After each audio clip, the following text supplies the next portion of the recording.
Well, there was no fear beyond smacking myself on the wall Mhm. and knocking sense into myself. It was all about me dealing with me and having to being forced into a reckoning with the I am, with the witness. And Okay. the witness then comes in as the golden chariot, as the cavalry. The witness becomes the remedy and the solace. The witness becomes the magic wand. Because when we enter into a state of the I am, of the pure witness, which is the living gospel, the living testament, when we step into that and become a true child of God, which is standing directly beneath central sun and casting no shadow, so pure truth and right action become all that you really understand, all that navigates you forward. That's not to say lousy things don't happen in life and bad circumstances don't occur, but it means that you navigate them nonetheless, simply on the axis of that cross of pure truth and right action.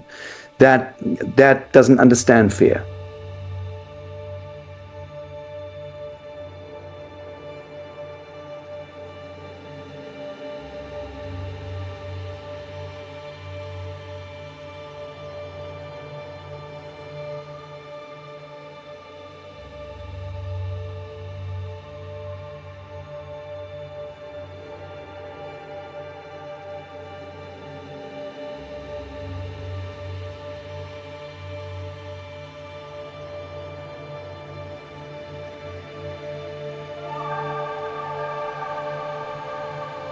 Hello, everybody, and welcome to another episode of Starseed Speak. I am quite pleased to have in the studio today Sacha Stone, an unexpected blessing on my path.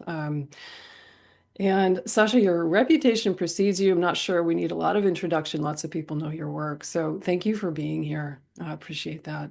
Very Yeah. happy to see you again. Thank you. Yeah, yeah. And I mean, for those who don't know you, maybe, people on my channel, my audience, how I know you or how I perceive you is, you've been working tirelessly for the liberation of humanity for a really long time in a very passionate, tireless, yeah, devoted way, which I really admire. So that's the soundbite I would give on you. And also, I was thinking back this morning, getting ready for our call today, like when did I first find you? And I think it was work you were doing with Robert David Steele some years ago with the International Tribunal for Natural Justice in the child trafficking. And that ITNG, which you also, Jay, which you founded, correct? Yeah. Yes, thank you for raising that. In fact, in a month from now, just over a month, I will be announcing the next and probably last Judicial Commission of Inquiry by the ITNJ, and this time it's into the crime of ages, the doctrines of discovery, the Vatican, and how the Vatican, the hegemony of blood sacrifice and what have you, issuing from the Caesars of Rome 2,000 years ago, led to the Vatican complex, and the Vatican complex became really the underwriter to the crowns of Europe, which were then given license under the papal flag to go forth and conquest the world in the name of God and Holocaust the black skin, brown skin, red skin, yellow skin, and white skin people. So that is the biggest story untold. Well, no, there are bigger stories. We want to go back to the galactic wars, but let's talk about Yeah. in our age, Yeah. we need to reckon with 500 years of Vatican blood sacrifice and genocide, essentially, and what issued through the crowns of Europe to become the new world, which was really empire, Washington, D.C., City of Mhm. London, Basel, Switzerland, and the Vatican City, being essentially the stronghold of that long-standing Sabbatean, Draconian, Babylonian um, Mm. magic, ritualistic priest banker echelon that is being dismantled right now. Yeah. Yes, thank you. Yeah, a good segue into so much. And thank you for that. And for also for people who don't know, I mean, Sasha, you grew up in Rhodesia in the War for Independence, now called Zimbabwe in Southern Africa. And I mean, can you speak to how that, it may seem like a simple question, but how that has also informed your trajectory in working for humanity's liberation? Sure, it's a complex question, and because Zimbabwe, which was Rhodesia, is a shit show of epochal proportion.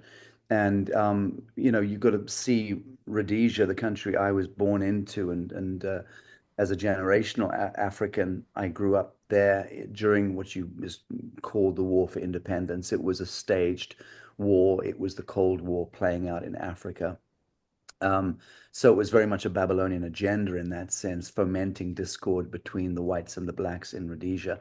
Not the same thing as South African apartheid by a long chalk, but nonetheless, it conflated into a full-on guerrilla war, which was horrible. And I grew up in that. And when that was finished, I was bounced out of the country and essentially with refugee status for the next 9 odd years, during which time I became a sort of shock poet, rock and roll musician. That was my thing. Yes. Right.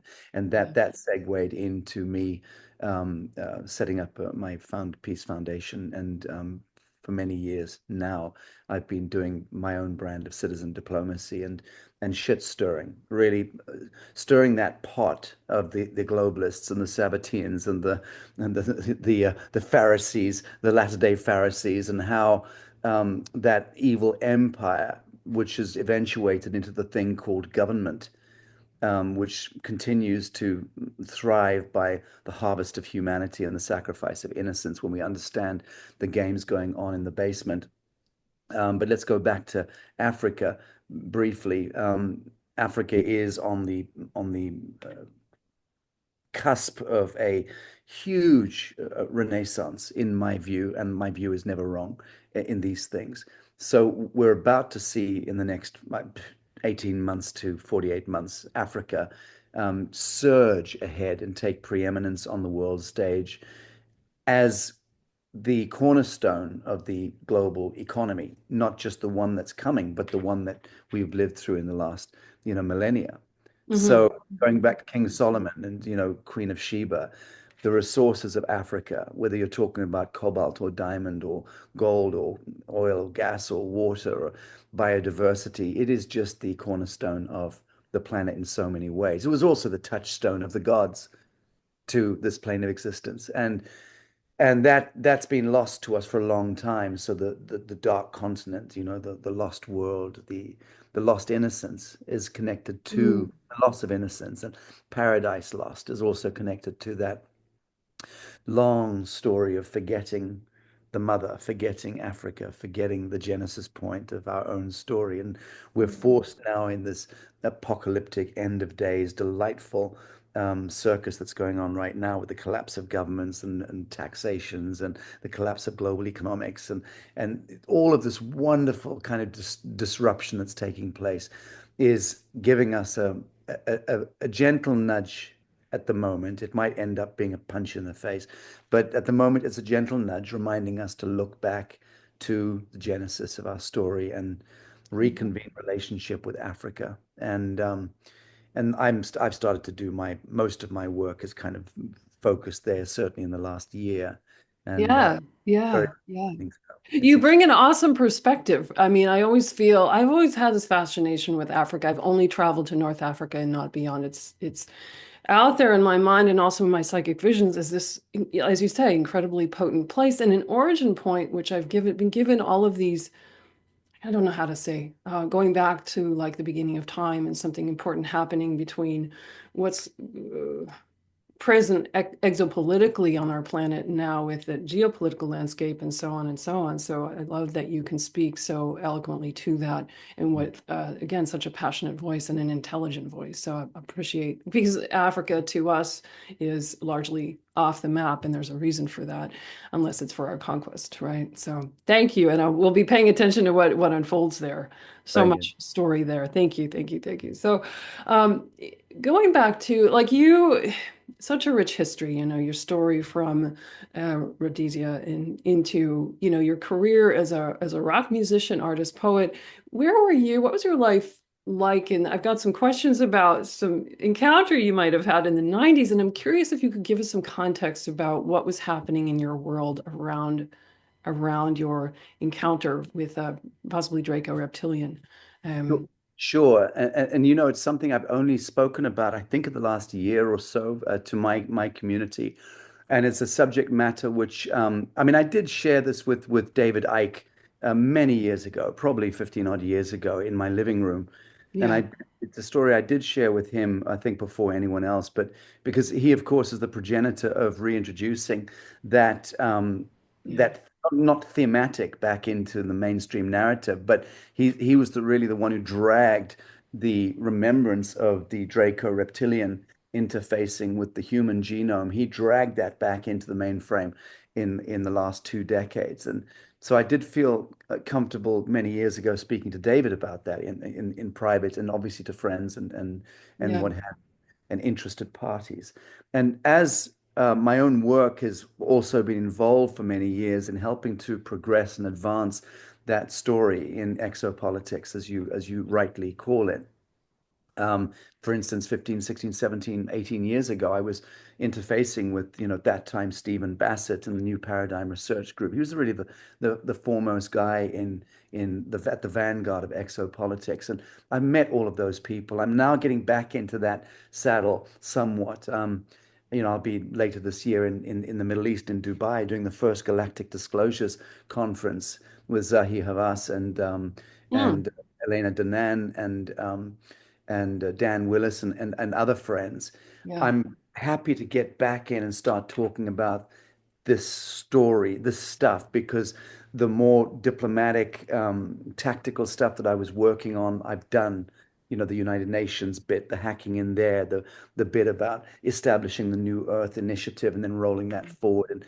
And I had to play a bit more of a sanitized game, and not speak about aliens and reptiles and things, Yeah. except private. Yeah. But Yes. I'm really happy to start to dial into that stuff, not to be opportunistic about it, because I've always been holding those stories and progressing that stuff in the work I do. But I've not spoken about my own personal interfacing with these this subject matter. And I do, the more I look at it, I have an extraordinary um, set of stories connected to extraterrestrial intervention and how this narrative now fast becomes the most important narrative on the horizon, because it is also connected to the return of innocence, and it's connected psycho-civilizationally. We have to do the reckoning with the little alien fuckers with the, slanty eyes. We have to Yeah. deal with Draco-reptilian aspect of the human genome. We've got to start to reconcile the galactic ancestral origins and the blood song that courses through our mitochondria, our DNA. We have to do that reckoning. We have no choice. If we don't, we'll continue to be self-fulfilling, the cycle of entropy and of death and karma and dharma, that wheel, which is a tired wheel. We want to move on beyond that as a genus, as a species. And Mm. the only way we're going to do that is once we galvanize the collective gestalt into a reckoning with the truth of our own genome. So the human being is the galactic genome. We are the universal genome. Yes. We're, Yes. we're also the God genome in that Yes. sense, the cosmic genome. Owning that Alpha Omega is the and flaming the collective human heart and remembrance into that reckoning is what will activate the so-called spiral of Alcyone, and the so-called ascension will be upon us. The vertical ascension will loom once we reach that collective threshold of remembrance and of reckoning with the truth of our own standing universally. So to that end, the handful of seminal stories that I have to tell about my own experience with non-terrestrial intelligences and technologies, not just Yes. creatures, but also technologies.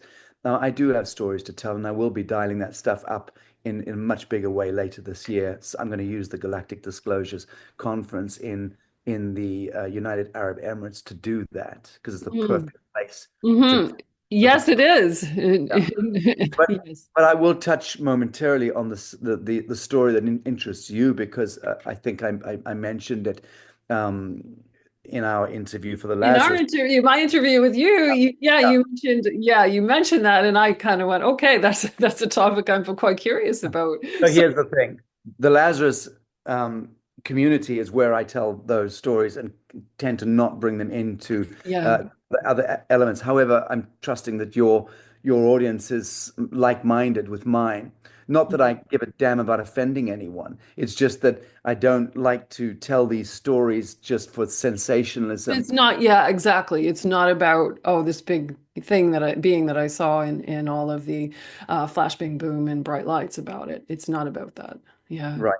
In simple terms, I did have an interface, and it was in 1996 in London, in England, and I did have an interface with what you would call a Imperial Draco reptile. Certainly, that's what after the fact I understood it to be.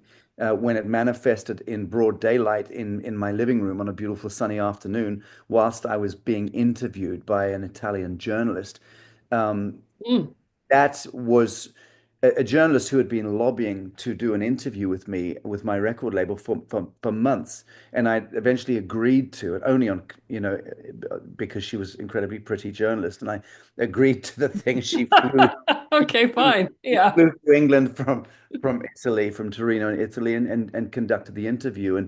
And minutes into the interview, she went catatonic and Oh, started glazed expression and just froze, looking at the floor.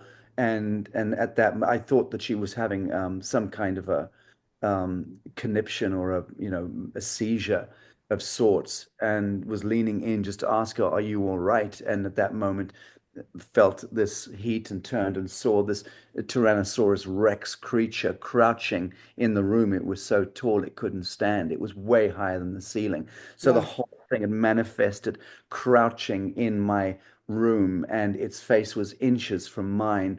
And it was clearly about to eviscerate me. I knew it was a pure, raw, unfiltered, horrific death that I was staring at. And my way of dealing with it, or at least the brain's way of dealing with that kind of existential crisis, in my case, was to hurl myself into the concrete wall. And my brain suggesting to me that I stood more chance of surviving pushing my molecules through steel and concrete than getting past this creature to the door. And that was interesting, certainly after the fact, to look back and go, how can you literally throw yourself into a wall bodily because your brain is computing that you can survive that more than this? That for me was really interesting piece to look at after the fact. But having hit the wall, it did knock some, I guess, some sense into me momentarily, and time did at that moment dilate, which I've subsequently understood happens again in these kind of super critical existential moments. And Yes.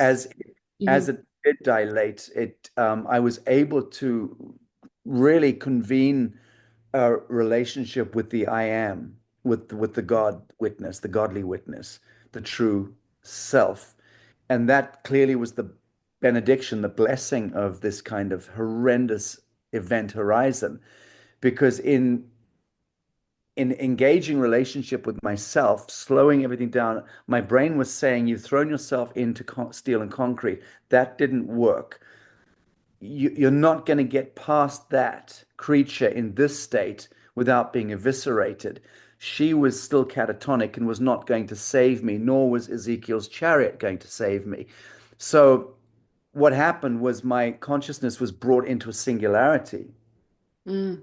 of supercritical presence of the I am. And then what I recognized instantly was that anything that I was witnessing in that state of grace was perfect geometry, and was I was not the victim of.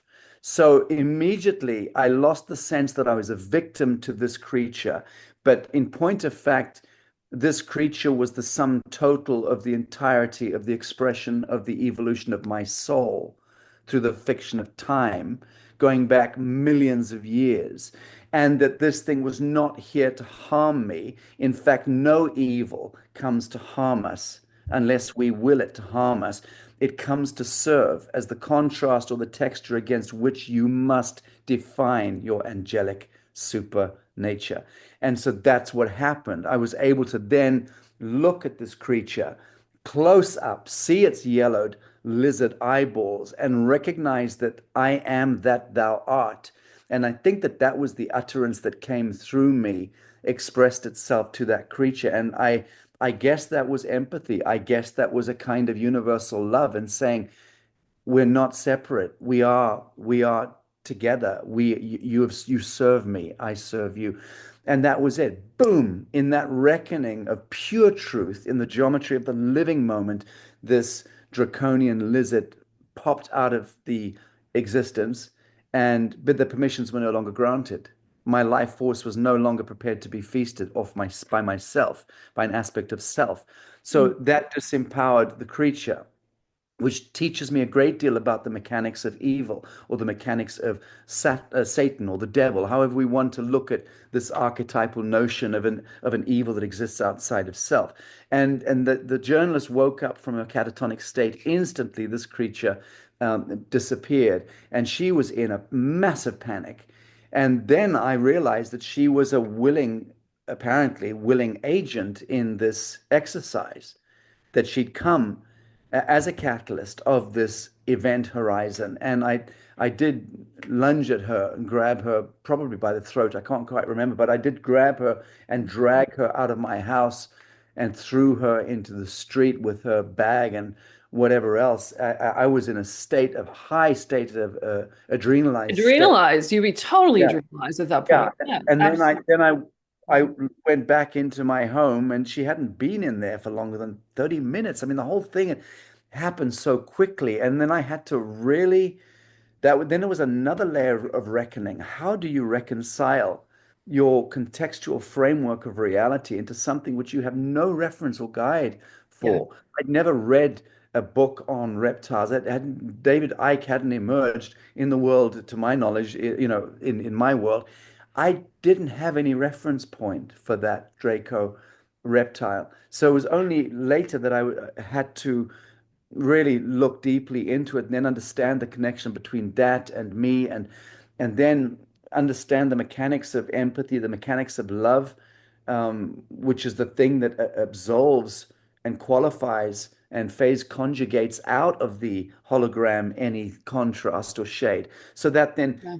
teaches me in purely mathematical terms that we must go forth as capacitors of God force, and we must love, and we must be loved, and we must affirm and create and expand and be utterly, utterly fearless and bold. So that's where the apparency of my fearlessness came from, was surviving that event horizon. So it was hugely consequential and valuable to me.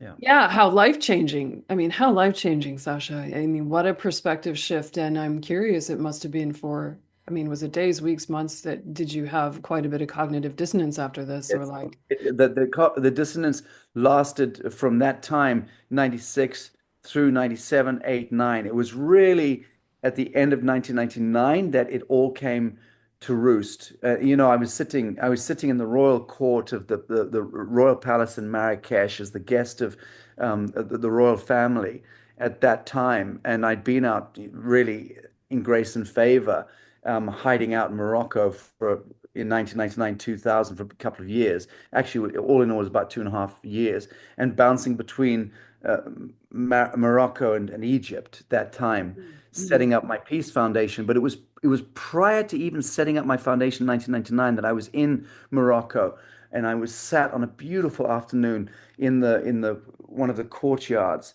this ancient palace with these huge columns and mosaics that went up, looked Yeah, like I don't know how many meters high, but just colossal, and the beautiful orange trees and lime trees in the courtyard of the palace. And I was sat there, and the prince, my beloved friend, the Muley, was over the courtyard smoking hashish as he was always doing, and on the phone doing his thing. And I was sat with my back against one of these pillars, these huge columns, and of these ancient mosaics that were 1,000 years old.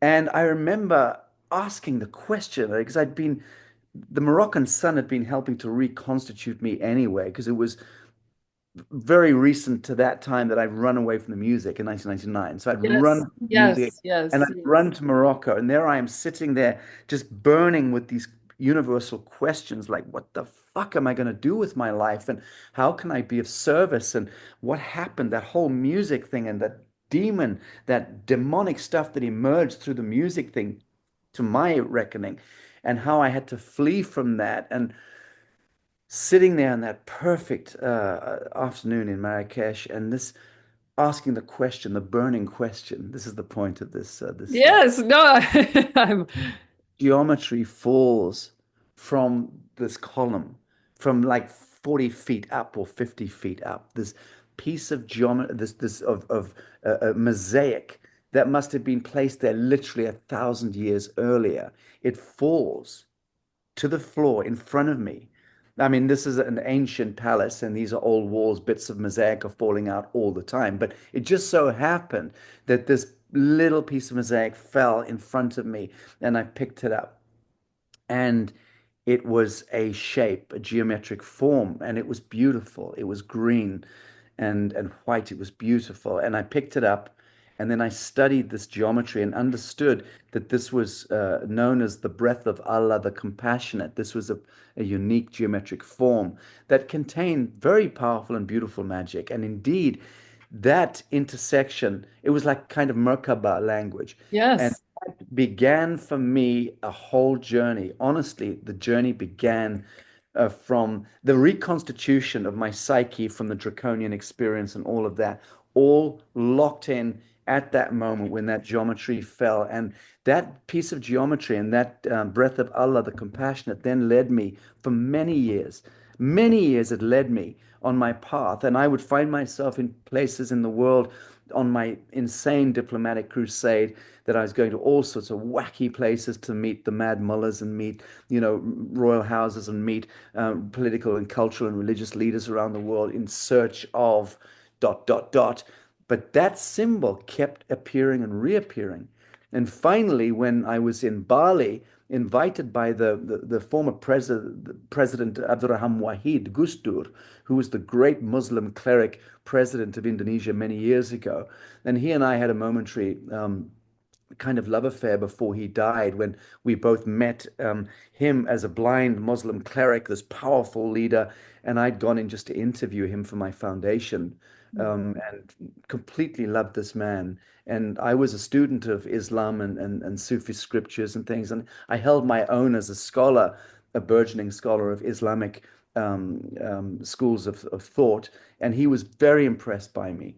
The fact that this kind of recently retired, long-haired rock and roller shock poet came in speaking about, speaking about Islam in such a way with I'm not a Muslim, but I studied it as part of my diplomacy. So he ended up taking me to Indonesia and saying, you're coming to Indonesia. And as a gift after the fact, there's a beautiful story connected to him, which I won't tell you now, but why the president invited me to Indonesia. And I went, and in that first visit to Indonesia, I went up to the town called Ubud, in the village, a village in Bali, Mm. and there I was being taken in to meet the king, and there at the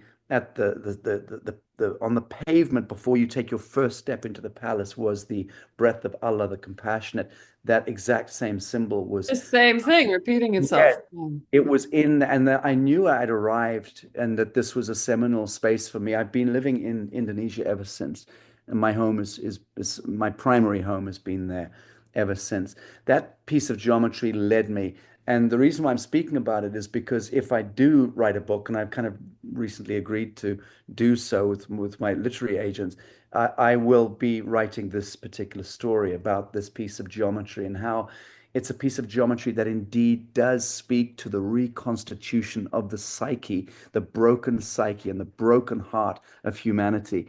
And Mm. so it's one of those magical things. And that's a very long way of answering your question. How long did it take me to reconstitute my psyche after the experience with the Draco reptile? It was a couple of years, but it was a piece of geometry that helped reconstitute. And that's the point I'm trying to make here. It's like the fractal source came into you at that point, or it awoke. It's Exactly. meaning to you, but it awakened perhaps at that moment. I don't know. Like, and these, I mean, I can really relate with my own experience. When you first mentioned the encounter with reptilian a bit mysteriously in our first interview for the Lazarus Initiative, I sensed just intuitively this was a really pivotal moment on your spiritual journey that unfolded everything for you, and without which you wouldn't be where you are now. I mean, is that a true thing? Well, I wouldn't be in Tennessee. Well, you wouldn't be in Tennessee. You I wouldn't, know. you I know, know. without that interaction with this giant reptilian. I mean, is that what it took to kind of pivot your It's perspective to what recognize it's yourself? what it took. It's what it took to smack me in Yeah, the mouth and remind me of that old Socratic wisdom flame that the only thing you know truly is that you know nothing at all. And to always remember that in a state of true humility, because you have to, if you want to walk as Daniel in the lion's den, so to speak, if you want to tread into those spaces, the kind of spaces that I chose to foray and adventure and journey. Some spaces incredibly beautiful and uplifting, others incredibly dark, like the ritualistic sacrifice of innocence and child trafficking and ritual satanic abuse, that kind of thing. Dark, nasty stuff. But you have to some great extent, um, be be clad with the armor of God in those spaces, or you won't. It's not that you won't survive bodily or physically, but psychically, psychologically, emotionally, you could be very, very harmed and injured by being in those spaces, and certainly doing what I was doing for many years, taking testimonies and investigating, and then setting up the tribunals and the seatings, and having to listen to every single survivor's story and go into the real depths of the diabolical witness of what occurred to those blessed survivors is something I wouldn't wish on anyone. Wouldn't wish on anyone. There are things that you can hear from a survivor of ritual satanic abuse that are so beyond the comprehension of a human being. How humans can do, or subhumans can do this to other humans is beyond comprehension. And you can't, it's very hard to shake those things off once you've heard them. yes, It's like seeing something that is, utterly wicked, and the kind of trauma and the delay, the cascade of delayed trauma that happens is a very, very real thing. And I, as a full-grown man in my 40s, I hit that space where I had to deal with psychic knots in the stomach and vomiting and fevers and just retching and cold fevers at night, just not being able to get these things out of my psyche. Because yeah, I'm not born as a strong individual. I'm not that creature. I had to learn how to, in a sense, shield myself. yeah. And it taught me. I mean, through those forays and those journeys, I've learned how to build something of an impenetrable. I'd call it a psychic shield more than Psychic anything. shield, psychic shield. Yeah, I read you. Yes. But it is, to your point, it is traumatizing, not just for the survivor of SRA or, many things that we could talk about related, but to those who hear it or sense it or sensitive to it. If you're doing interviews and hearing those testimonies, it will imprint you forever. Yeah. Yeah. Yes, until, so here's the thing, until you recognize the perfect geometry of a ritual sacrifice, meaning to say, and this is not to say any part of it is acceptable or any part of it is wonderful or beautiful. It's not, but it is of universally judicious. What is happening in that event horizon? I had to learn this. And once I learned it, it changed everything about me and how I could walk into those spaces. I Mm. recognized one fine day that it is always, and I've said this multiple times, my own audience will be bored of me saying this, but I learned that it is the babe or the innocent, so-called innocent, in that encounter of ritual sacrifice that is the one at the soul level that is driving the event. Mhm. It is a willful sacrifice at the oversoul level where these angelics come. They dive bomb into the world knowing they're going to be laid out on a slab in a ritual sacrifice. at the age of 3 weeks old or whatever, 3 months. But that's something, every single event that occurs, every vector in manifest time space is a covenant. It's a soul contract. Soul contract determine all manifest outcomes in relationship terms or relational terms in this world. That is undeniable, irrefutable, irrevocable, universal law at work. Again, pure truth. You cannot shake that. So you have to eventually see that it is those innocent angelic beings that are the ones not driving the event, but they're the ones, in a sense, allowing their blood to be imbibed. So their blood becomes the turning point. It becomes the catalyzing fractal light that turns the heart Yes. of darkness toward the light. It's Yes. Yes. the point of redemption in the abyss. Mhm. Yeah, yeah, and thank you for saying that. It can be a bold statement when you first hear it, but that is exactly how I've metabolized and come to understand, make meaning of my own experiences. This is not a victim thing, Oh, but more a choice to experience certain things and to be part of that that godlight. no, That more than that, Rebecca, more yeah. than that. You're being far too gracious.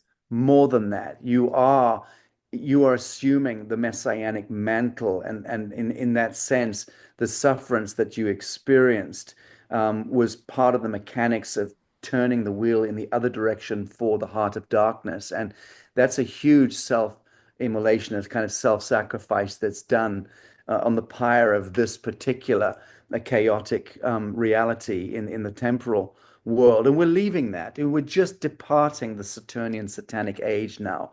We're moving briefly through the Luciferic age. We must be very mindful in the next few years we don't fall victim to that. But it's all good. It's all good here and after.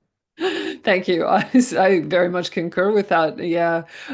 So just so I make sure I understand the context of 1996, were you at the end of your game with music at that point, or was it? No, no, no, no. I was still engaged up until I think 1999. I think I exited fully. Mhm, I have to say it's a nonsense to suggest that I had a career because I didn't.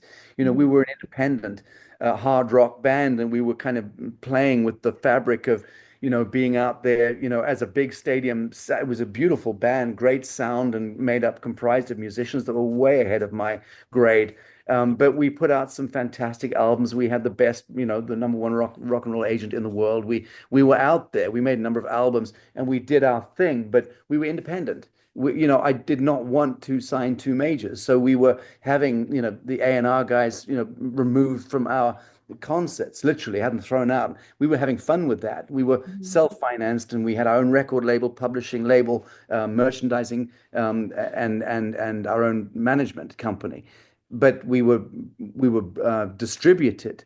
We relied on distribution with at that time Warner Brothers, and we relied on radio play and MTV. So we had to, in a sense, when the valves were turned off on MTV and radio and distribution, that was it, baby. So when the contract was put in front of me at the very end, and I was told, walk away from your band, walk away from your management company, I threw myself on my sword and fled to Morocco. Okay. And I realized also that I would not have any control of my catalog, of my writing, of it was, you had to make a decision to literally hand everything over, all executive control and creative control of your life. For what? For gold, for money and fame. That certainly was not enough for me. And that was when I ran in the other direction. That was really 1999. 99 was when it ended. And were you on a where were you spiritually?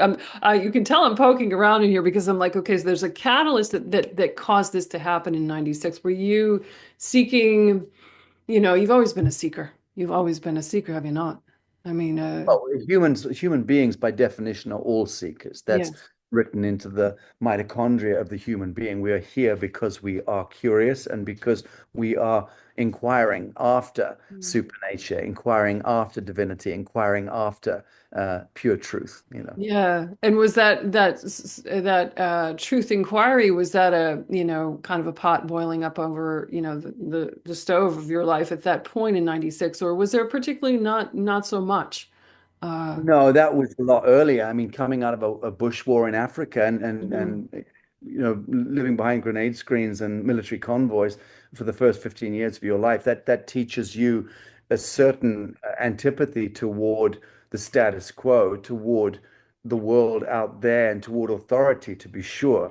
Yeah. So that really was what's pitted me against um, the framework of reality, and I could have either gone, I guess, hardcore into rage, violence, drugs, and worse, or I could Yeah. um, just tap into my own angelic nature in that sense and find solace in poetry and art, and which is what I did, and that was where I moved.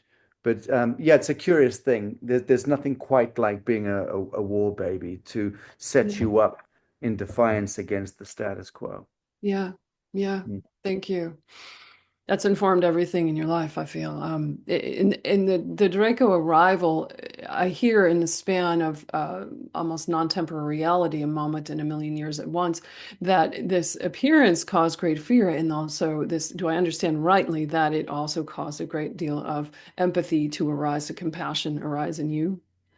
Well, there was no fear beyond smacking myself on the wall Mhm. and knocking sense into myself. It was all about me dealing with me and having to being forced into a reckoning with the I am, with the witness. And Okay. the witness then comes in as the golden chariot, as the cavalry. The witness becomes the remedy and the solace. The witness becomes the magic wand. Because when we enter into a state of the I am, of the pure witness, which is the living gospel, the living testament, when we step into that and become a true child of God, which is standing directly beneath central sun and casting no shadow, so pure truth and right action become all that you really understand, all that navigates you forward. That's not to say lousy things don't happen in life and bad circumstances don't occur, but it means that you navigate them nonetheless, simply on the axis of that cross of pure truth and right action. That that doesn't understand fear. Mhm. Beyond a certain point, you cannot be in a state of fear if Right, you're, right, because that's I would say probably more of a dualized state in yeah, that yeah. moment. Um, oh wow. Have you had any encounter with similar since then, Sasha? Or No, no, I've had other extraterrestrial encounters with ambassadors from star systems. One in physical in a physical meeting, and on another occasion where, curious enough, a telephone call was set up. And I had an extraordinary meeting with an agent, an off-world agent, or it was a very compelling experience, and it made absolute sense at the time. This was in 2017. And I'll never forget it. I'll never forget it. And that was a very, very remarkable meeting. So I was able to hear a voice using the electronic sphere to communicate. And that was very interesting. And there was no gain out of that for anyone playing pranks on me. There was no gain. How that had been set up was very interesting. I took the call. I spent considerable time on the call. I learned a hell of a lot from that call, and it was never repeated. Then I was told that it might repeat again in the future, but it was fine. And I was able to ask questions unfiltered and receive perfect answers in the same way that when I met a serious ambassador, I was able to, or Syrian, a yeah, serious ambassador, I was able to ask any question and have a very clarified answer given, which put everything at the time, this back in 2011, back into super context for me. So every time I've needed, but this is the thing. When a human being, okay, my favorite saying, and at the end of my workshops and things, when I do them, I oftentimes end on this point. For me, the homily or the saying that I most love is, if the prayer is fashioned aright, it'll be answered by the God in your own heart. And that to me is spirituality 101. And that to me is alpha point kissing the omega point. yes, If the that's a prayer that's a Sashaism for sure. Okay, yes, Yeah, yeah, yeah. So things built upon, each thing leading to the next. Yeah, And but it's not consecutive and it's not linear. You're okay. simply in an immanent present that is a toroidal field feeding back into itself, and you are the still point in the storm of chaos. And that's how you view life. You are on that, again, you're on that axis of pure truth and right action. So, in that sense, you are gaining a state of timelessness.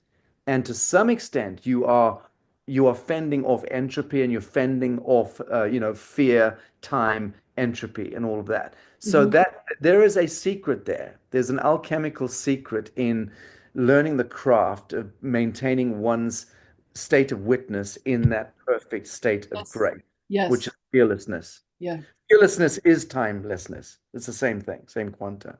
And that moment of pause, that I think in some traditions might call it the fourth moment, beyond past, present, and future, or maybe containing all of them in that zero point of which you speak. There's something really elegant in that. So thank you for just sharing a little bit. Yeah, I wanted to understand the context of like, okay, so why did this happen, particularly in '96? What was going on in your world? And thank you for sharing too about the piece about the music, the rock and roll, and how that kind of led to Morocco and so on. I'm always so interested in people's stories and how, when I look at my own awakening path, if we, want to call it that, it was pretty, I was not like, I had a steep awakening curve. And I'm always curious to know how people come to whatever it is that ignites that flame of truth within them. Yeah. Yeah. So wow. Was there this encounter with the phone and the Draco and the Syrian being? I mean, would you say from your perspective now that your oversoul instigated all those encounters, those I don't, experiences? I don't know that anything can manifest in the field without one's oversoul being the Mhm. arbiter of those Yes. manifestations. Yeah. All I know is that mine have not been fueled by magic mushrooms or marijuana or alcohol or anything like that because I've never touched anything ever once Yeah. in my life. And so my engagement with the field of so-called reality is always a very circumspect and radically sober one. What to say?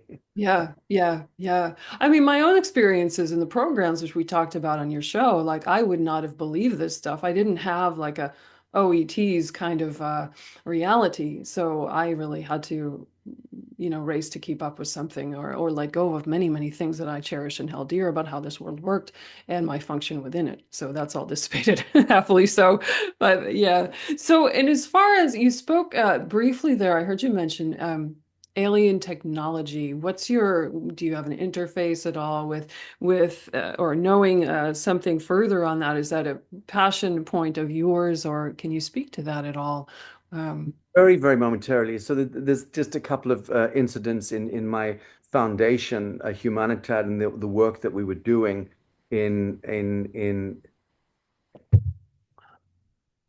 how to put it. We were asked on a couple of occasions to get involved at a governmental level in investigating certain anomalies, which were not understood by governments and people in the governments. And so it kind of fell upon interesting intergovernmental and non-governmental organizations like mine, Humanitat, that had a certain recognition at the diplomatic level because of the way for many years I've been moving around leadership and um, launching initiatives and what have you.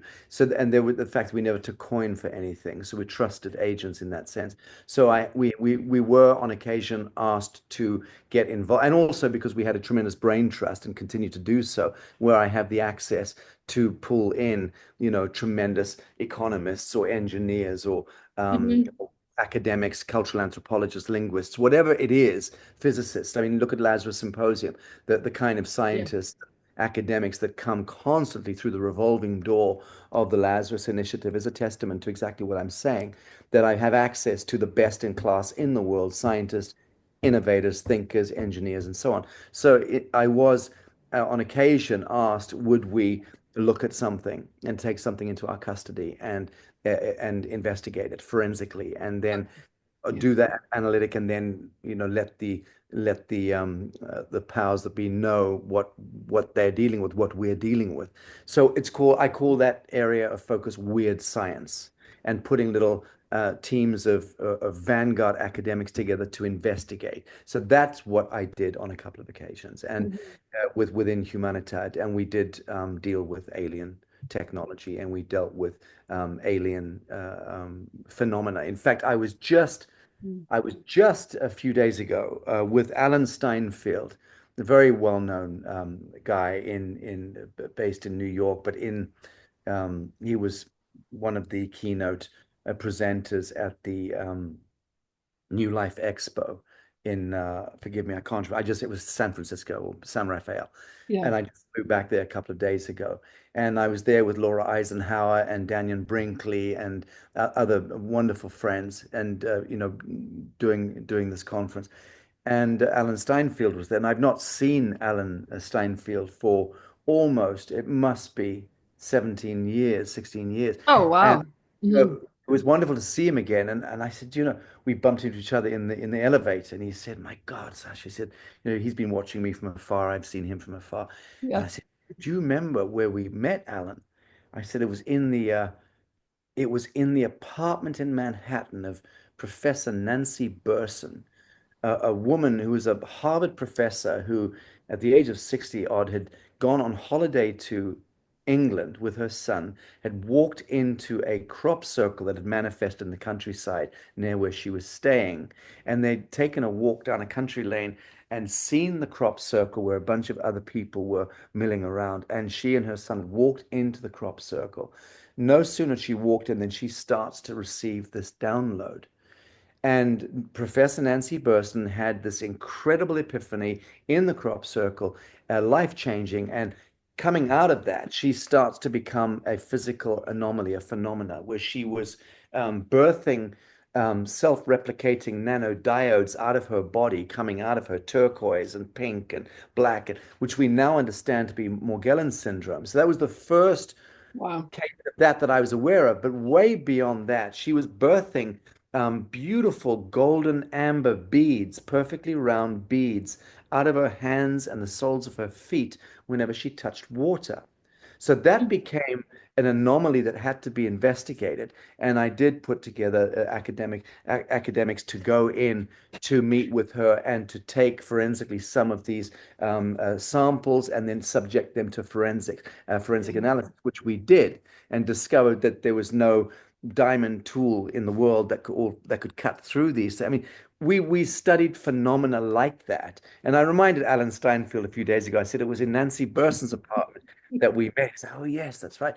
In any event, that was one such incident. Another one was receiving an alien hybrid who'd been sent by German doctors to my foundation in England. And they'd asked if I would receive this alien hybrid and if we could work with her and do some analytics. And we did. And it was fascinating. It's not stuff I want to talk about now Yeah, because yeah. it's a very worthy subject, which needs a good, probably half an hour just to go into that Just particular. give the yeah, yeah, yeah. And yeah, that's there's a lot to that. I had an inner riff going on as you were talking about the things coming, these how to describe what was coming out of her body. People on interviews sometimes say, well, what's going to happen with higher technology, ET technology? And I always say, we are the most advanced technology this world has ever seen. Oh, Period. yeah. That's that. There's no doubt about that. Anything that the human technology can perceive or cogitate is something that's secondary to us and our capacitance. So indeed, Yeah, yeah. we are the true children of God in that sense, as a technology, if nothing else. Yes, yes, thank you. One more thing here. You had mentioned again, taking us back to the original conversation for Lazarus Initiative. You'd mentioned briefly some experience on the dark side of the moon. Is that something you could speak to? Oh, again, it's a little unfair because it just Okay. makes me look like a sheer fantasist dropping a Okay. book Okay. on. We could leave that. Maybe that's our next conversation, and Okay.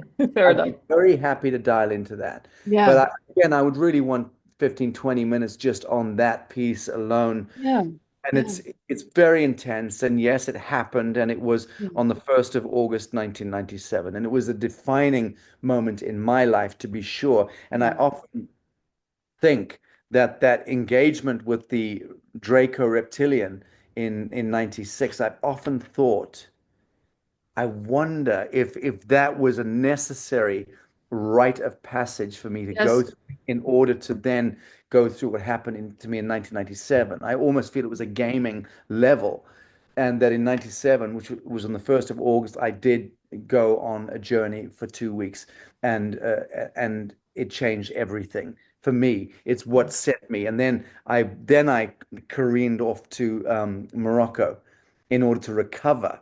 And so it was the reconstitution connected to that piece of geometry was to do with not solely the Imperial Draco experience, but Yes. also the experience that I had in August 97.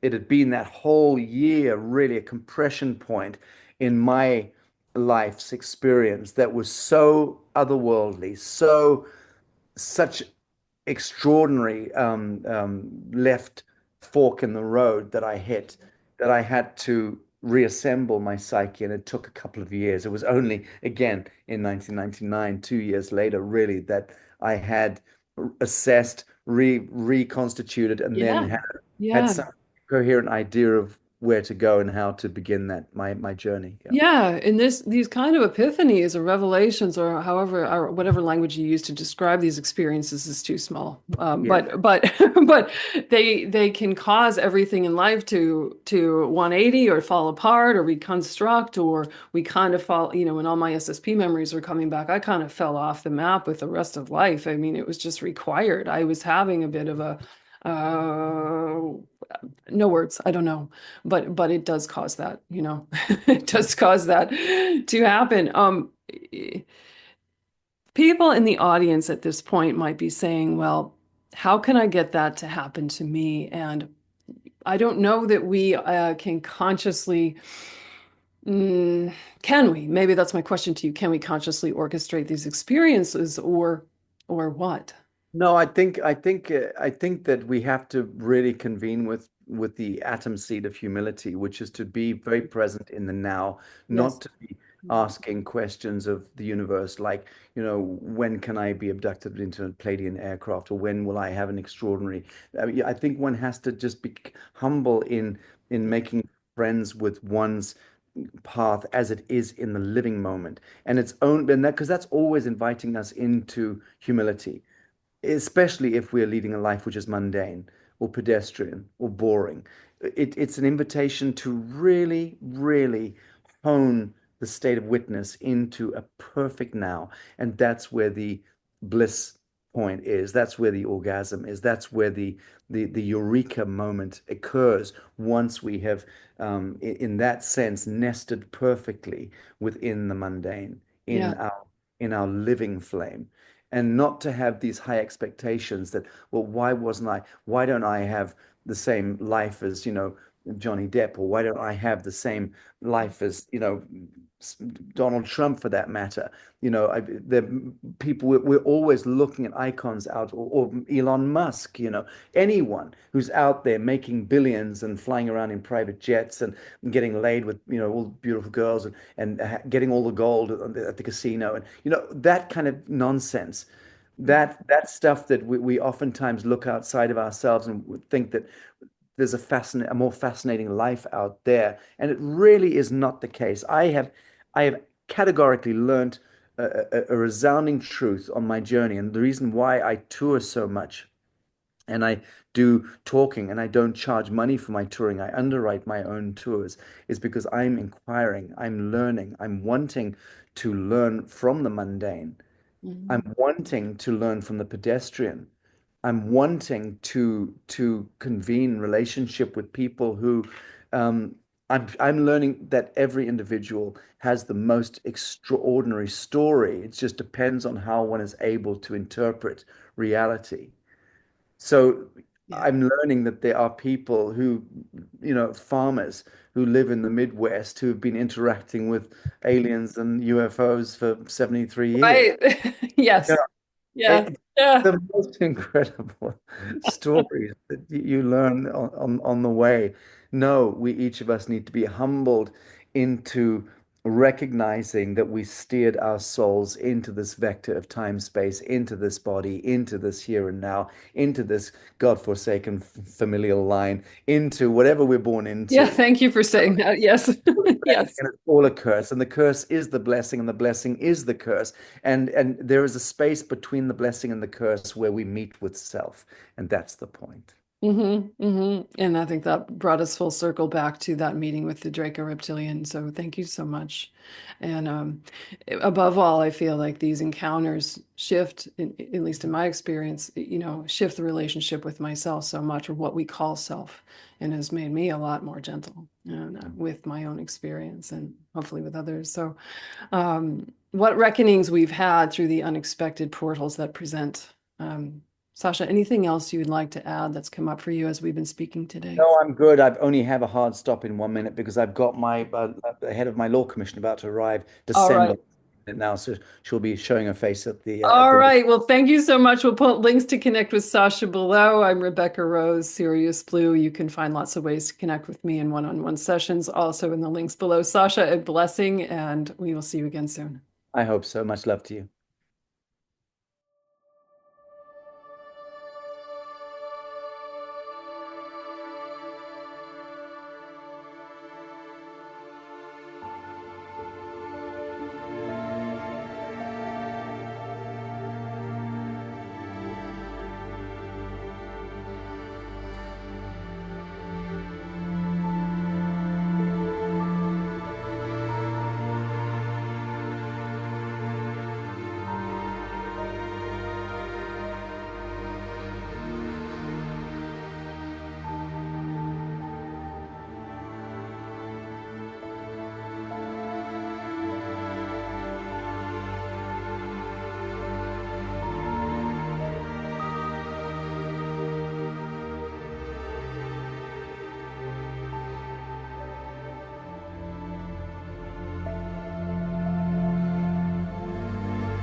Just to mention this briefly, I have a mother and father from a previous lifetime, Indigenous mother and father, and I just call them simply mother and father. They've been with me every day for about 2.5 years. They were my parents from a previous lifetime with the Crow people, and they've helped me heal so much. They've done soul retrieval work for me. They helped me journey to get parts back. And that's actually ongoing. Like even today, I was working with them this morning. And their love is so beautifully unconditional.